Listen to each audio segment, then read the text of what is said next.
Hello everybody, good morning, welcome to the United Stands. I'm Mark Goldbridge. This is your latest Manchester United transfer news. Will today be De Ligt? Here we go, deal day. Well, we'll find out, I suppose, at some point today. But we have got new bids going in. Mason Greenwood last night, a new bid from a new club. Remember Lazio, apparently yesterday, put their bid in with a deadline on when Man United needed to accept it. Well, another club has come in and exceeded the Lazio bid. And this is exactly what we want to happen because there is interest in Greenwood. And the more clubs that get interested, the more that price goes up, the quicker we can get a deal done. So we'll talk about that as well. Also, apparently, a new bid's gone in for Joao Neves from Manchester United. Competition from PSG. How does this all work out with Agate? Does it mean that we let PSG go for Joao Neves and they give us Agate? Do we go for Joao Neves, who is quite clearly our number one target? We'll talk about that as well. Also, an update on the left back, which is interesting because some people were talking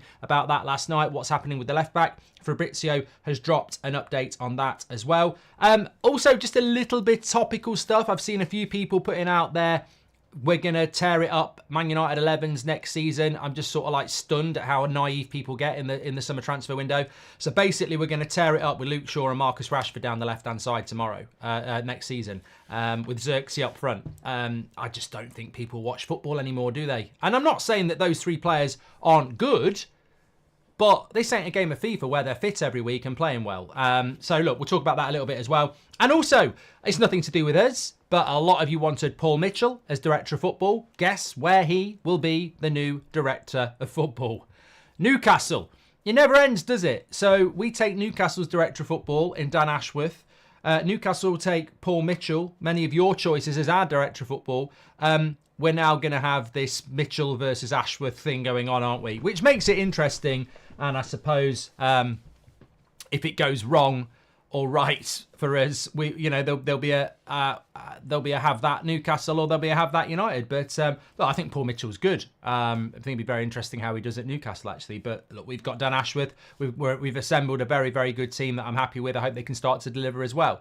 And he was on a free as well, the United wings. Exactly. Right, let's get into it. Lots to get into. I suppose I'll start off with De Ligt because I want to talk about the bids. On De Ligt, I think that will today be deal day? Some people are thinking that the Euros are back tomorrow. There's 2 games of the Euros. Then there's another week gone. Could United get a deal done this week? I'd hoped we would have got a deal done this week, to be honest. I know it started off well with Dan Ashworth, and then we had Christopher Vival come in on Tuesday. It's now Thursday, and nothing's happened on the player side. But sometimes you're just not in control of it, are you? I mean, you're buying a club from a player. You're buying a player from a club, and I think United would love to have De Ligt and Xerxes, holding up the shirt. But they're part of the Euros. There's negotiations going on, decisions to be made. I think we're just going to have to be a little bit patient here. But the one thing we know is that we're doing we are doing a lot of business. And I genuinely feel with De Ligt, it could happen tomorrow. It could happen today. It could happen next week. It could happen the week after. It could be dependent on when the Netherlands go out. But I just get the feeling with De Ligt, I know with De Ligt that we are at that point where how long's a piece of string on when Here We Go drops, or David Ornstein says that deal's done, because I think we're that close with that. Tash says that Xerxes is a baller. I'm glad that you've watched him every week for the last 2 years, because I tell you what, I guarantee most of us haven't, but it's great that you know that Xerxes is going to be the next Thierry Henry. I wonder why he's not starting for the Netherlands though. I'm just a bit worried about that one. He's a baller. He's the next Thierry Henry, but he can't start for the Netherlands. In fact, he's not even their 4th choice starter. But it's probably just a blip. It's probably just Koeman, isn't it? Yeah. And I'm also worried a little bit as to how Xerxes is such a baller, and yet it's Man United and AC Milan trying to get him at a bargain 34 million release clause. Real Madrid, Liverpool and everyone else must just be busy. But look, we'll be fine. We'll be fine, I'm sure. I like Xerxes. I'm just saying I cannot swallow this bullshit that some of our fans are putting out there, that we're about to buy some superstar that goes straight into our starting lineup and is going to tear it up in the Premier League. I think I want Xerxes to do well. I like Xerxes. I'm patient. But these people who start saying he's the next Thierry Henry and he can start for United are the same people, when he's not as good as that go, flop, why did we buy him? They're the flip-flops of this fan base. They overrate people, and then when that player can't live up to that, they throw them under the bus. And it's people like myself and the rest of you who go, let's be realistic. He's played for Bologna. He's done quite well. He doesn't start for the Netherlands. It's only us and AC Milan who want him. He's very, very cheap. If he was absolutely amazing, loads of clubs would want him. They don't. There's potential there. Potential takes time. Let's not overreach with ambition and expectation, because that always ends badly. Anyway, let's come back to reality.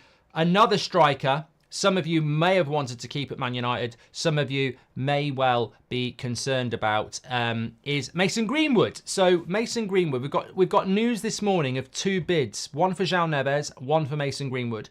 So Mason Greenwood, yesterday we were doing the afternoon show, weren't we? And there was a news story from Italy that Lazio had bid 20 million euros. But had given us a 50% sell-on clause. So we get 20 million for Greenwood. If in 2 years they sell him for 60 million, we get another 30. Not enough. Not enough. I like the 50% sell-on, but not enough money now. 15 million quid. Jog on.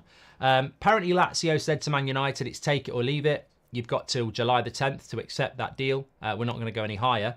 Last night, Dimarzio drop. Marseille have bid for Mason Greenwood, and they have bid more than Lazio.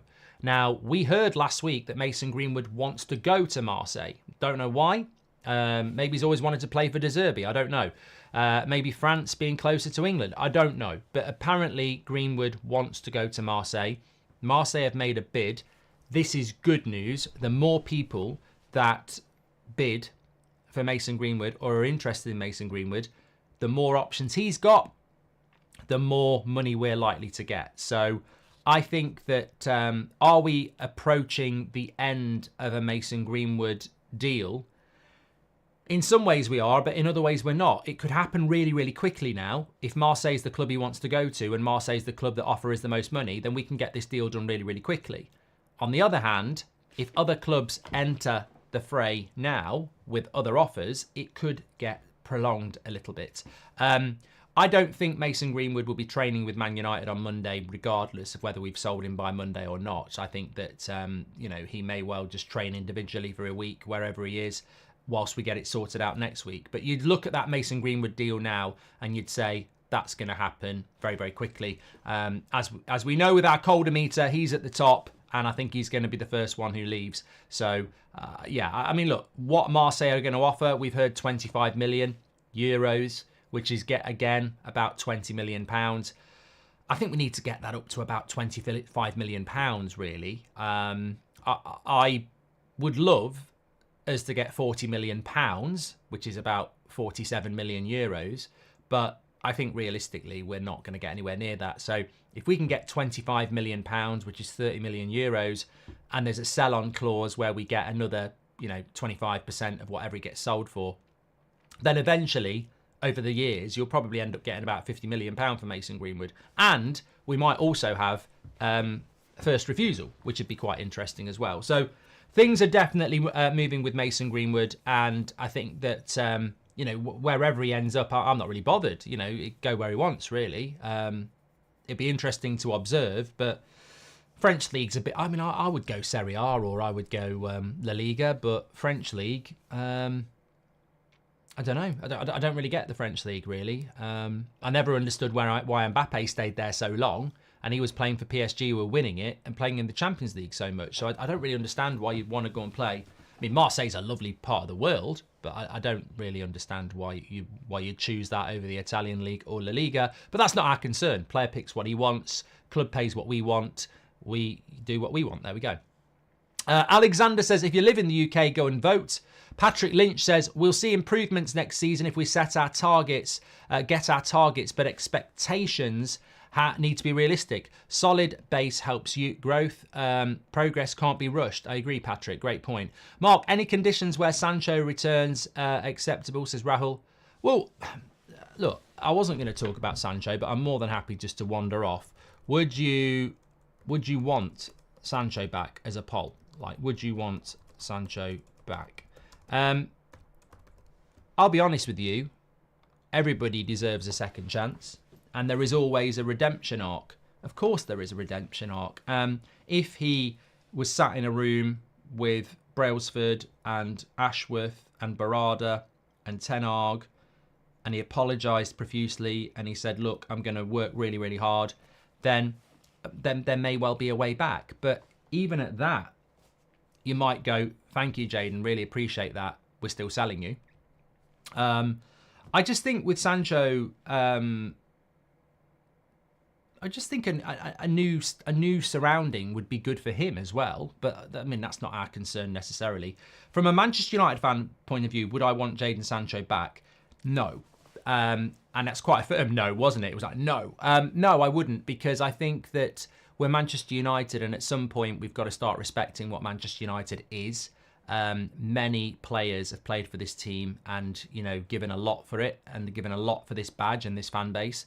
And I just think at some point you've got to go, you know, there's been too many occasions where you've turned up late, you've not played well, you know, that public tweets. It's just, you know, are you good enough? Look, I suppose I put it like this. Is he good enough to, you know, put them things aside? Eric Cantona kicked a fan. He was an absolute superstar legend, and we took him back. Ronaldo stormed down the touchline under Ten Hag, but we were still willing to take him back because of what Ronaldo is. I just don't think the effort to bring Sancho back is worth the risk and talent that he actually has shown. So I wouldn't bring him back. But you know, there may be a way back, but I don't think we will. I don't think we will. Kai says Ronaldo was a baller, didn't start for a year. Don't know what that means. My friend Karen is having knee surgery, waiting for him to come out of Old Trafford, watching United stand. Well, I hope that goes well, Tusha. And Nevster says the Heineken poncho advert is amazing. Yeah, thanks everyone who's checked that out on my Instagram. Really appreciate that at Goldbridge Mark. In fact, it works for me because I was in the supermarket today and I saw a load of cans of Heineken and I bought them. Everyone can have their own opinion. For me, it's no. What he did was different to Cantona, says Michael Doherty on Sancho. And Anthony Murray says, I wouldn't have Sancho stack the shelves in the club shop. There we go. That was from Rahul asking us about that. Right, let me talk to you about Joao Neves. We can go from cold to hot because that's making me feel cold. Joao Neves doesn't currently feature on our hotometer there. That's how we're looking at it at the moment. It needs updating because Ligt for me would be a 9 now. But apart from that, I'm pretty happy with that. But there was a time when Joao Neves was on the hotometer a few weeks ago. And there he was with a 3. God, I long for those days where Elise and Todibo could have been a possibility as well. So, Portuguese reports are basically saying that Manchester United and PSG have had another bid for Joao Neves rejected. This time it's 70 million euros. Rui Costa is apparently involved in this negotiations. Maybe a sporting director, I'm not too sure. But they are saying that the door remains open for a further bid and further negotiations. It references Manchester United's determination to bring in a player that they rank very, very highly, and also PSG having deeper pockets. We must always take Portuguese reports with a pinch of salt. And I was trying to look at the angle of this because it's quite interesting that it's absolutely known that Man United want Joao Neves. Like, we've scouted him so much over the last season. We really, really, really do want him. And I'm sure PSG do want him as well. So you could look at it and go, well, this story from Portugal must be true because we really want him. You then look at it and go, is it Benfica trying to use Man United to generate interest in Joao Neves so they can sell him? It could be. But then I think it's unlikely because I think they want to keep him and would rather sell other players. And also, Man United genuinely want him. So what's the angle on this story? Is it genuine interest from Man United? Is it, you know, somebody trying to stir up interest? I mean, it could be, what it could be is Benfica using Man United because they know PSG want him and to try and boost the price up. But I think we're genuinely interested in Joao Neves. That there's genuine interest there. I think he is our number 1 target for the midfield. Now, we haven't seen him in the Euros, which is probably a good thing. in relation to his price, because if you look at someone like Guehi, who United were looking at before the Euros, and you look at how many games he's played in the Euros, his price is just going up because of that. And look, as I said last night, this whole Calafiori thing that Chelsea and Arsenal are doing, I find hilarious. I mean, I never heard an Arsenal fan mention Calafiori before the Euros, and now he's going to be the next Maldini. So I'm quite happy that some of the targets that we might have been going for haven't really played in the Euros, because I think it just would have, hyped it up. Look, it's probably a good thing De Ligt doesn't play for the Netherlands, because that would be another 10 million Bayern could add on. But with Joao Neves, Man United have spent a lot of time scouting him. I know he did play a little bit, but he's not in their first team, is what I'm saying. NS. I mean, I'm not there counting the minutes they've played for their country. I mean, look, I'm not 100%. Maybe Xerxes played a minute. I don't know, but they're not in the starting 11, is my point, and they're not tearing it up. If you need to be led down the road as to what I'm saying, because some people have been watching this show for years and understand. But I think that with regards to Neves, we definitely do want him. I don't understand for the life of me how we put together a financial package to even go for him when his release clause is 100 million. But I mean, he's always a player that you've got to keep an eye on, because we definitely genuinely do like him. But my interesting angle on this is, if we want Joao Neves and PSG want Joao Neves, and we're in talks with PSG about Agate, then it's really logical that at some point PSG say to Man United, look, give us a clear run at Neves and we'll give you Agate at a good price. And then it's up to United whether they go, yeah, we'll do that, because we're not going to get Agate and Joao Neves anyway. Agate is quite clearly the backup option to Joao Neves. So and he plays for the club that want Joao Neves. So I think there's probably something that can be done there. And I don't expect us to get Joao Neves, but it would be remiss on a news show not to mention it, because we know we really do like him. Hi, Mark. Great show. Hospital on the 12th to see if I've got cancer again. Love your show, says Brian. Well, Brian, I'm sure everybody on the chat and everybody watching not live will share my sentiments here. And we're all hoping and praying for you that it's good news on that, mate. And yeah, very difficult time, I'm sure. But, life's not fair, as we've said many times. And it's what we do in the face of adversity, isn't it? And I'm sure you're well versed in that. So best of luck, Brian, and stay strong. And I'm glad you've got this community with us every day as well. GC says, we had 17 foreign players, 2 foreign over 21s leaving this week. That leaves room for 2 foreign players to come in. Good signs, says GC. GC, I'm not worried about this foreign rule, because most of the players that we're looking to sell will be foreign players as well. Donny's going to go, Lindelof's going to go, Casemiro could go. There's quite a lot of foreign players that would go. Nice to see the messages. Good luck for Brian as well. Michael Doherty, love that from you. We've read that one already. Let me just move on then. I want to talk about the... I want to talk about the left back, but I just want to talk about this. There's a few accounts I really like on Twitter, and one of them today put out a tweet that was, funnily enough, on Twitter. I still call it Twitter. I can't get used to X. They basically put out this Man United 11 where they were saying that we're cooking, right? Now, I'm going to read you this Manchester United 11, and you're going to give me your thoughts on it, right? But this team's going to cook, apparently, for Man United next season. Onana, Dalot, De Ligt, Martinez, Luke Shaw, Agate, Mainu, Bruno, Rashford, Xerxes, Garnacho. I don't know what we're cooking, but I think we're cooking gazpacho, which is a cold soup. Because I don't see anything cooking hot about that. Honestly, I don't. I think even at its best, Man City wipes the floor with it. It's not actually a team that's going to cook. It's a team that I think could get 4th place. And I think that's progress for Manchester United. But again, I just think we've got to be so careful. Look, I want to keep Ten Hag and I want Ineos to do well, but I'm absolutely on board that we're not going to solve this overnight. And I know it's the summer transfer window, and I know people get excited, and I know people want to be enthusiastic, and that's great. But putting Man United 11s out and saying we're going to cook, when we're clearly not, there's nothing about that team that makes me think, oh my God, we're tearing it up. I just don't see it. Like, Delo, I like at right back, but I actually think we could do better there. I like Delo. I really like Delo, but I think we could do better there. De Ligt and Martinez we've never seen play together yet. Onana had a bad season last year, so look, he's got to do a lot better. Luke Shaw hardly played last year, and he's only going to get more injury prone, so expecting him to play 40 games is a laugh. Agate, I like, but we've never seen him play. Mainu, Bruno, happy with them. Rashford had a terrible season last year and a terrible season the season before last. So, you know, what we're talking about cooking there. Garnacho on the right's not even his best position. And Xerxes up front, I don't think anybody's ever bloody seen him. So, how is that team cooking, is my point. And why do we have to start about a team cooking before we've even bought those players? And why are we saying a team's going to cook when they've not played together? Like, we seem to leap the realism stage of, you know, getting them together, building patterns, getting a style of play, everybody becoming familiar.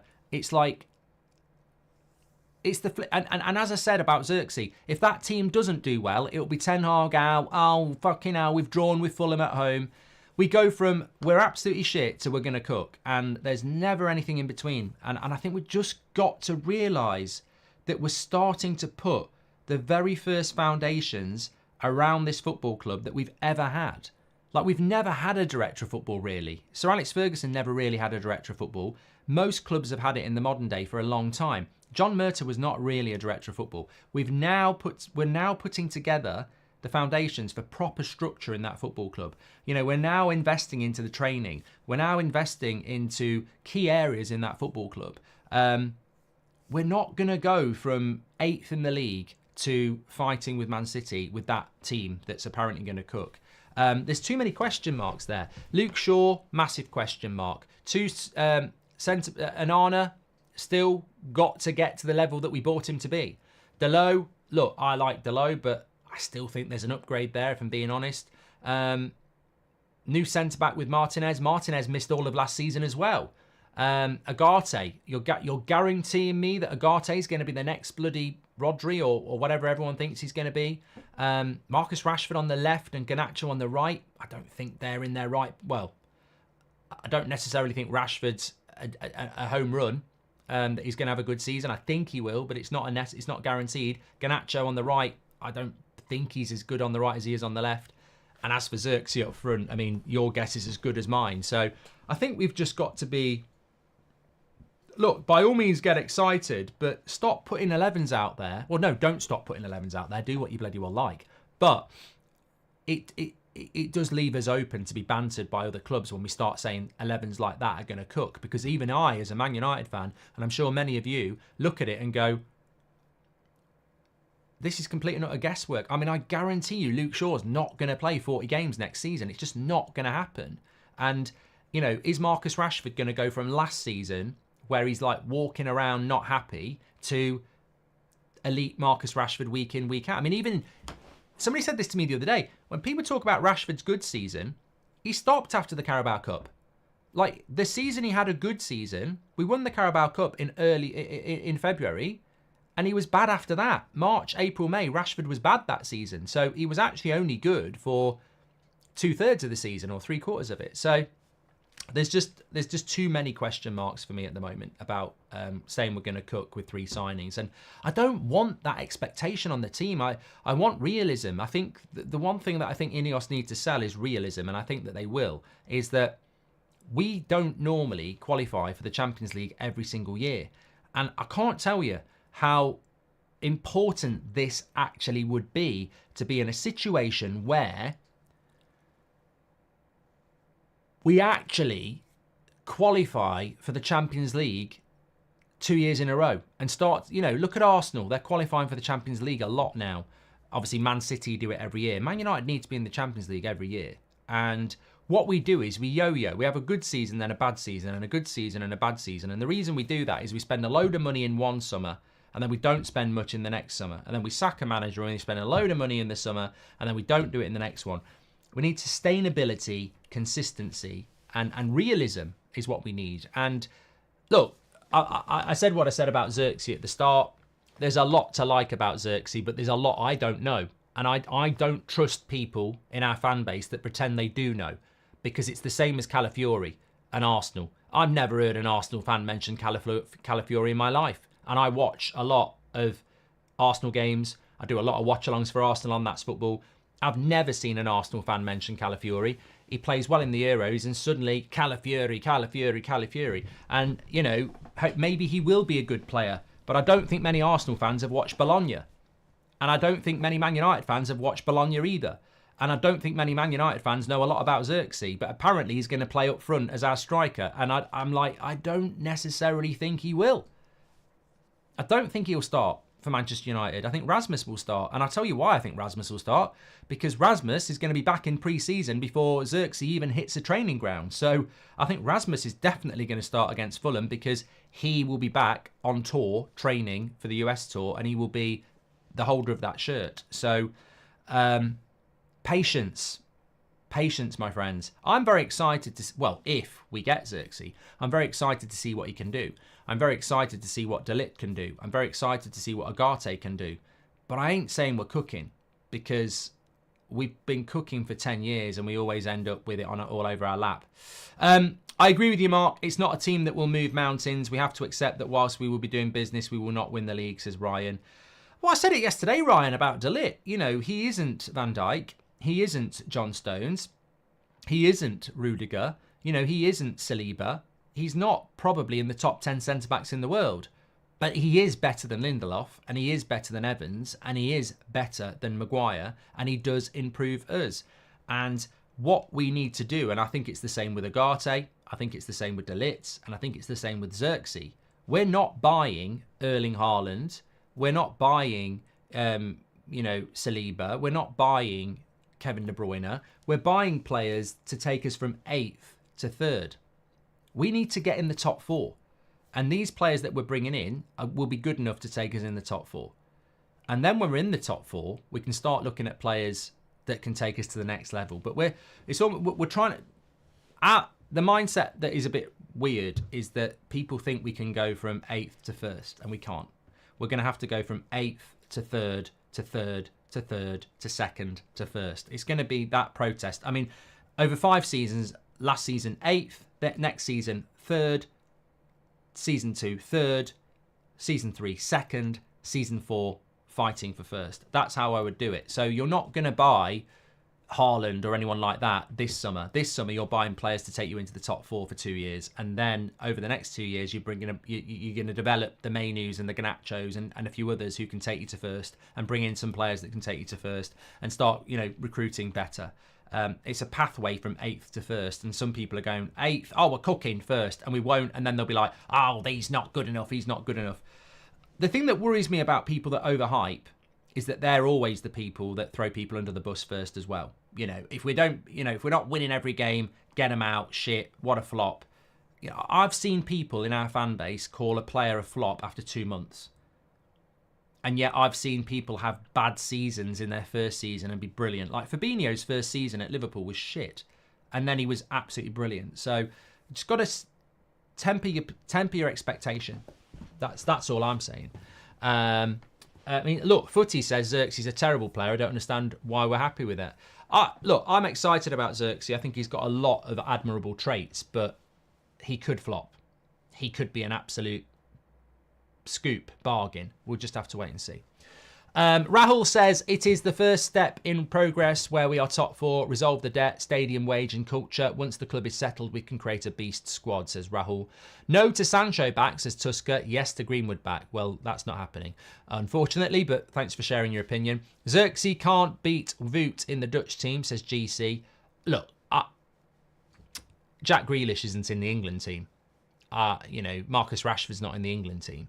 Just because you're not in your national squad doesn't mean you're shit. And Xerxes wasn't in the national squad. He was only in it because of an injury to Brobby, wasn't he? And he's not going to play a minute. A different coach might have Xerxes starting. I don't really understand why Memphis is starting for the Netherlands. I just think it's odd. I'd rather see Weghorst start. But, there is a risk with Xerxes. There's not a big, he's a bargain. He's had a good season for Bologna, who is in a team that qualified for the Champions League. He's young and he's available for £34 million. Arsenal want a striker. Why are they not looking at Xerxes? Chelsea want a striker. Why are they not looking at Xerxes? You know, there's a lot of clubs that could have gone in for him, and it's as an AC Milan. There's an element of risk there. Of course there is. That's why it's only as an AC Milan looking for a bargain. But that risk is a risk that our experts, including our manager, want to take, and we've got to trust that risk, of course.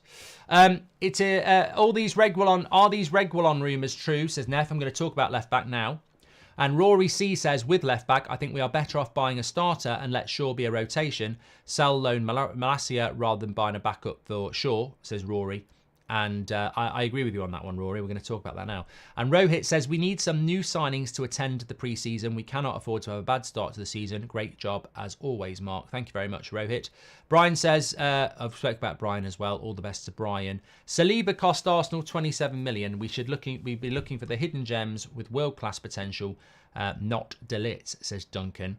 And Sanil says, if Eric Ten Hag's job is to make the new signings work, bring a level of football with his tactics. If he ain't responsible for that, we shouldn't have a manager, says Sanil. We were flirting with sacking Ten Hag after 2 cups, says Connor. No way they have the patience for fourth, second, first. Some of the fan base and the owners. I absolutely disagree with you, Connor. I absolutely disagree with you, because if they'd sacked Ten Hag, the new manager would have had patience and time. I think Ineos completely know it's going to take time. I think every interview I've listened to from Sir Jim Radcliffe, he knows it's going to take time. So, any update on Eric contract announcement and Rude, says Ronnie. I mean, great point. We're going to talk about left back now, but Ronnie, great point. I want these things to stop with Manchester United. I'm bored of the Rude and Ten Hag and Rennie Heck story now. Last week it was really exciting. You want that done I feel like we did it, and this week should be something else. So whenever that gets announced, that's another day wasted, isn't it? Because that'll be another day of something we already know. Like Ten Hag's contract is going to be done. Rude and Rennie are going to come in, and yet they haven't announced it officially yet. So I wish they'd just get on with it, actually. Good point. Left back. Okay, so Fabrizio Romano has given an update on the left back situation. The interest in Kirkez of Hungary and Bournemouth is genuine. However, Manchester United have other options and are waiting to see what other opportunities come up over the next few weeks. However, 100% Manchester United want and will get a left back. So Kirkez is still a name being mentioned. I would sweep Kirkez away, actually. This is just my opinion. I would sweep Kirkez away. He's almost like the holding place, isn't he? You know when you go on holiday, and I'm sure everybody still does it. You know when you go on holiday and you put your towel down early in the morning for your sunbed round the pool. Some people don't put their genuine towel down. They'll use one of the towels from the hotel just as a holding towel, and then when they get down, you know, they bring their Marvel one down or their Man United one down. And I think that Kirkez is a bit like that. Left, you know, the Sun Lounge is the left back, and Kirkez is just the hotel towel. We'll put that down just to have a towel there, but it's not the towel we're actually going to end up using. I don't think Kirkez is the player that we're going to go for, because Bournemouth, he's a real asset. To Bournemouth, we don't want him to go. And to Bournemouth, they're going to want good money. So I think 35 million on Kirkez, as Rory said, would only make sense if he's going to be the first choice left back. I agree with Rory. I think we should be buying a first choice left back and really, you know, sticking a rocket under Luke Shaw's backside, because realistically, I like Luke Shaw. I do like Luke Shaw. I mean, you know, he's one of my favourite players, actually, but I think that he's not reliable, and I sort of look at it and go, well, I'm trying to word this in the right way. I think Luke Shaw is only going to get more injured, and I've always said this. I said it about Phil Jones. If Phil Jones was Sergio Ramos with that injury record, I'd sell him. It doesn't matter how good the player is if they can't play regularly, because you can't have consistency if one of your best players doesn't play consistently. If your left back's there to play against Man City, but then he misses the next month, you're better off just having a left back that can play all the time. So I think that becomes a bit of a problem, you know.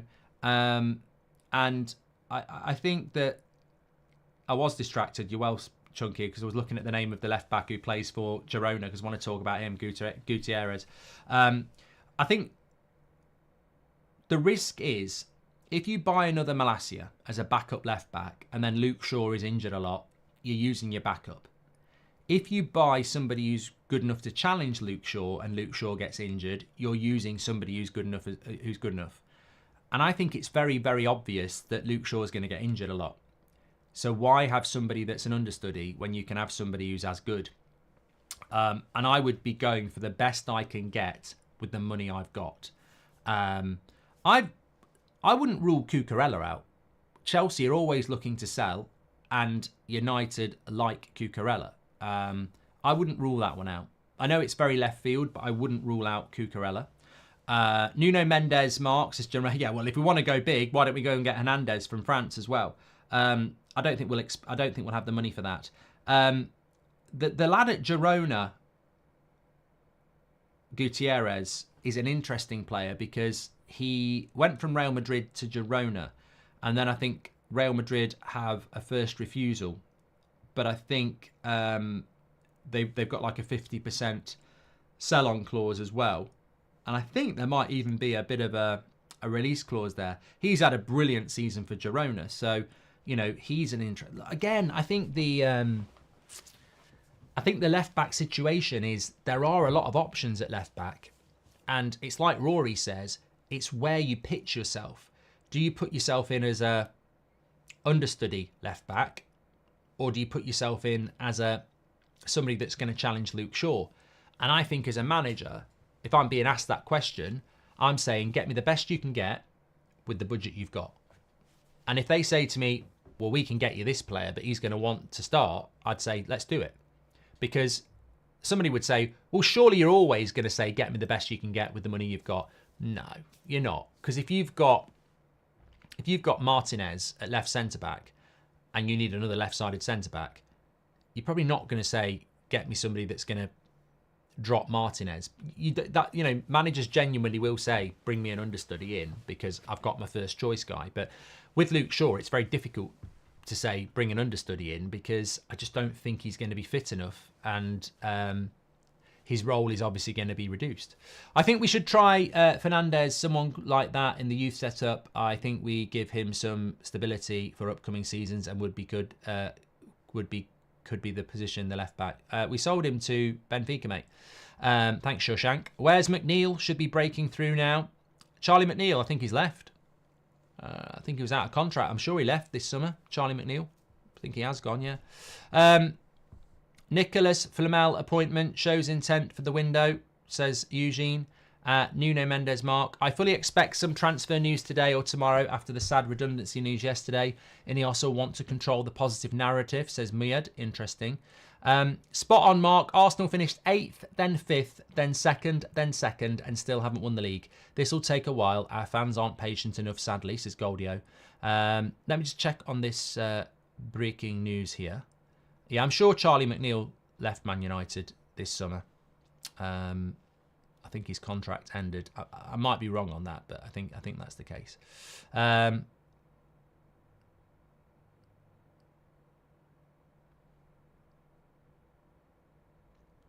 Just on the 250 redundancies, a Manchester United employee said, if you need to save money, maybe look at the dividends the owners are taking out. Yeah, well look, I got into an argument with somebody yesterday who said you can't blame the Glazers for these redundancies. Of course you bloody can. The club's in debt. They've been taking dividends out for years. If they wanted to keep that staff, then obviously the money would have been there to do it. And the Glazers could have put it in. But they didn't. So, there we go.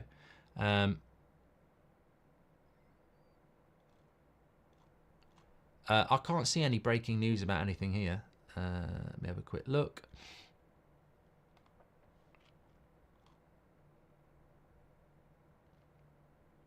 Oh, there's something about Donny van der Beek, United want to recoup some of the fee they paid Ajax for Van der Beek and won't let him leave for free, but his contract situation is putting off potential suitors. Yeah, I mean, you always want to try and get a little bit of money, don't you? But yeah, Donny van der Beek, as we mentioned at the end of the show yesterday, is very, very difficult. Just adding to the Mason Greenwood story, I didn't put it in there, that Marseille are very confident about completing the signing of Greenwood as well. So, you know, I have to wait and see what happens with that. Stop pushing Frimpong. He's no good. Ten Hag out, says Ibs. Mate, anything you said at the start of that, you've completely ruined at the end of it. Ten Hag's the manager of Manchester United. Go and touch some grass. I mean, the season's not even started, and you're on about stuff like that. You're going to be very miserable, mate. You're going to have a very miserable time. These people still pushing the Ten Hag out thing. What position would you like reinforced in this window, says Francesco? More than one, mate. There's you know, I want a right back. I want a right winger. I want a left back. I want 2 centre backs. I want a midfielder. I want a striker. You know, I want 7 players really. And actually, I wouldn't mind 2 midfielders as well. But you know, on the left back situation, I really do feel that when I look at the left back situation at Manchester United at the moment, I absolutely think that our best case scenario is to buy the best left back that we can with the best available money that we've got. Because as you know, and I read the chat, as you know, I'm a big fan of Luke Shaw. Apparently he gives me the team news. He never has. But I'm a big fan of Luke Shaw. And I've seen people call him fat for years. People call him crap for years.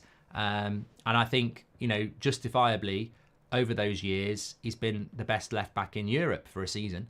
Roberto Carlos, you know, he was brilliant for about 18 months.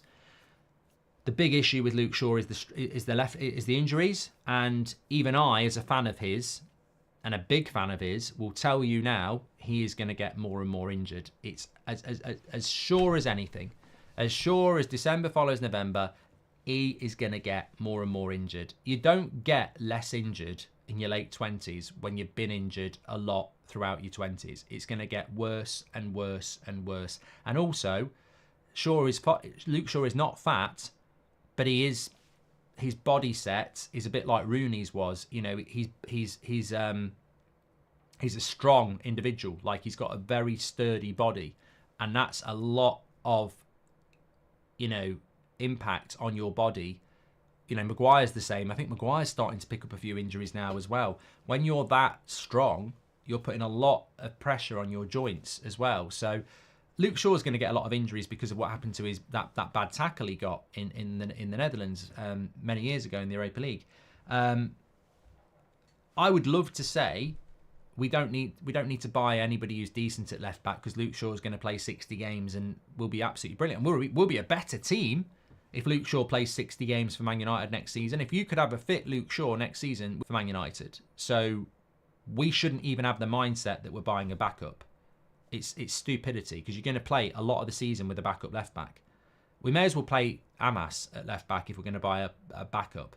We need a first choice left back, and what we can buy with what is available is going to be the key. I don't think we've got enough money to spend 35 million on Kirkes, but we might have 25 million to get this lad from Girona, or you know, there might be somebody else we can go for, but I think we have to as well. And also, I think with Luke Shaw, I don't know, because United's like a closed shop at the moment, but I was speaking to someone last week about this, and I was saying, what's Man United's stance on what's actually happened, in the sense that he's been out since February. He's paid by Man United. He's been out since February. It's a big season next season with a lot of games, and we need to do well. He's been out since February, and could have been in Greece, recuperating, doing a bit of groundwork in Dubai, preparing himself for a big season. Where is he? Since the end of May, he's been with the England team in the England camp in a major tournament, you know, pushing himself to get on the training ground to try and catch up, to get in the team for England. It's the quarterfinal on Saturday. He still hasn't played a minute. Is he going to go straight into that, which would be ridiculous? you know, and then when this is over, he's then entitled to 3 weeks off where he goes on holiday again. So he's not going to have a pre-season. So, and you know what the person said to me? Well, they couldn't say anything, because if they did, I'd be telling you now, unless they told me not to. But they were like, well, you know, you've answered your own question. And this person, well, I can't say who the person is, but look, they basically said you've answered your own question. And that to me is that Man United aren't happy with the situation with Luke Shaw. Who would be happy with that, right? He's been out since February. He could have been, I'm not going to be fit for the Euros. I'm going to just recuperate like Harry Maguire, and I'm going to get myself ready for the start of the season. He's now spent 5 weeks with the England team trying to get fit and hasn't. And then when England get knocked out, he gets another 3 weeks holiday. So he won't even be on pre-season. He literally could have been coming back to Man United on Monday with a month of recuperation behind him. And actually, he's still got to go and have his holiday for 3 weeks. And God knows what happens if Southgate throws him in on Saturday. So I think we've got to go and buy a left back.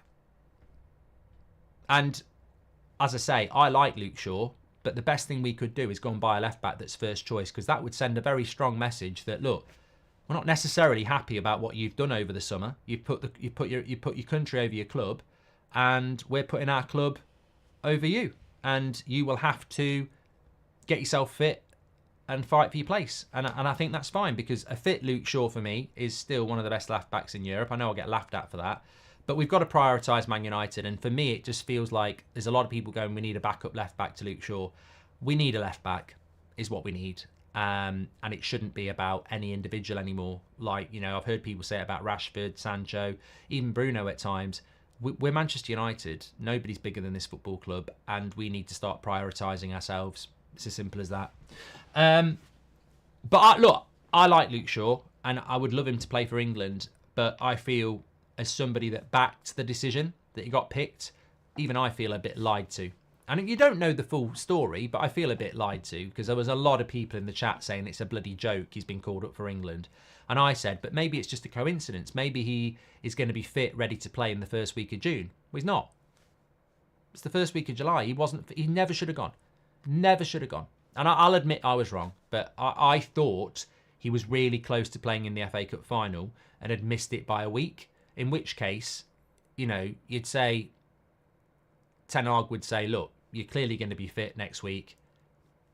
Okay, you can go. He's not fit a month later.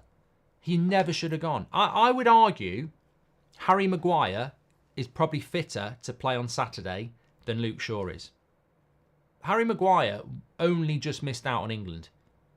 In fact, Harry Maguire's probably quite pissed off, because where he misses the quarter-final, I guarantee you Harry Maguire's fit to play now. I bet Harry Maguire could have been fit for England for this quarter-final. He didn't get taken, did he? So there's no way. Harry Maguire was not far off the FA Cup final. That Harry Maguire didn't go because Southgate basically was like of the opinion that, you know, he didn't want to take a player that wasn't going to be fit until the knockout stage. And then he's got a left back who's not even fit for the quarterfinals. Maguire will be, I guarantee you, Harry Maguire's fit and ready to go. It's a joke. It's a joke. But look, it's very Manchester United centric. What's happening with Malacia? Don't know.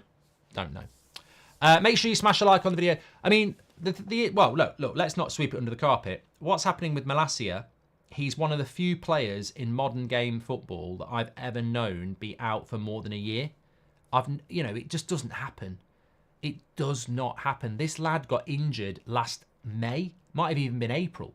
It's July. He's been injured for 14 months. I don't know whether he's back training on Monday with the first team. What I was told is he's not training on Monday with the first, he won't be playing against Rosenborg. That's what I was told. And I was like, if he's not playing against bloody Rosenborg, then he's been injured for 15 months. I don't even know. I don't know. I don't know what's happening there. It'd be a nice surprise to see he is back fit, but it's always been very, very quiet about him. He was at the shirt launch. Can I just say about the shirt launch as well? People don't understand the shirt launch. You know, when they do the pictures in the shirts, it doesn't happen last week. It happened in May. You know the shirt pictures, they don't get done in June. Like some people were saying, oh my God, Rashford's wearing a shirt, that means he's staying. Or, you know, Casemiro's got a shirt on, that means he's staying. They take those pictures in May before they go on holiday. What do you think Bruno Fernandes did? Flew back from Germany to do some pictures for Man United? No. Appa says, obviously, Mark. Oh, no. It might be obvious to you. It's not obvious to some people. Some people think those players did the picture the day before the shirt came out. They did them about 6 weeks ago. So, yeah, it doesn't mean anybody's fit or anything like that. Is De Ligt better than Varane? If the answer is no, then that makes us worse than last season. No, he's not better than Varane, Darry. We had, for me, in Varane, when Varane was fit, we had one of the top 5 centre-backs in the world. That's how good that player was. I disagree with you. How are we going to get one of the top 5 centre-backs in the world this summer? We ain't got the money. They're not available. The replacement for Varane's always going to be a drop-off. Todibo was meant to be the replacement for Varane. He's nowhere near as good as Varane. Like, Varane... The problem with Varane was injury and age and wage. And replacing him, I don't think many people would say is the most shocking thing in the world. But you're not going to get a direct replacement for Varane. I think that's unfair. Like, if you want a direct replacement for Varane, you've got to go and get John Stones or you've got to go and get Saliba. Like, we can't get those players. So there has to be... But... On the other hand, if you can bring a centre-back in that can play 90% of your games, then can Varane play 90% of your games? So it swings and roundabouts, isn't it? I'm glad I just hit my face with that side of the pen. For a minute there, I thought I was going to do that with the wrong one. Tayson says, this is the most excited I've felt in a transfer window since Zlatan. I think the future looks bright. Well, I hope you're right, mate. I hope you're right. I really, really do. Thanks everyone for tuning in this morning. Announcement on the coaching staff. I can't even find where this announcement about the coaching staff is. Somebody mentioned something and I can't find it. There's another update from Juventus, from Lazio, saying that they're pushing again. I mean, this is great news. If Lazio and Marseille are pushing for Greenwood, then it's only good for Greenwood and it's only good for us. Yeah.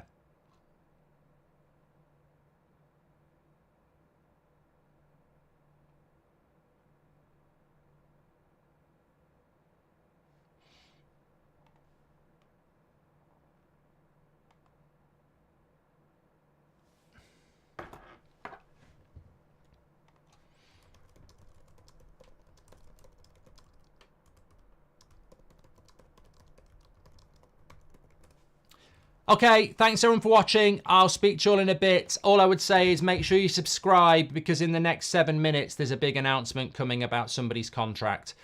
So get ready for that. I'll speak to you. I'll probably be back live with you in about 7. Well, I won't be live. I'll just do a quick update. But there's an 11 a.m. drop, but it's nothing to do with any players. But just get ready for that. Thanks everyone for watching. Take care. I'll speak to you all in a bit.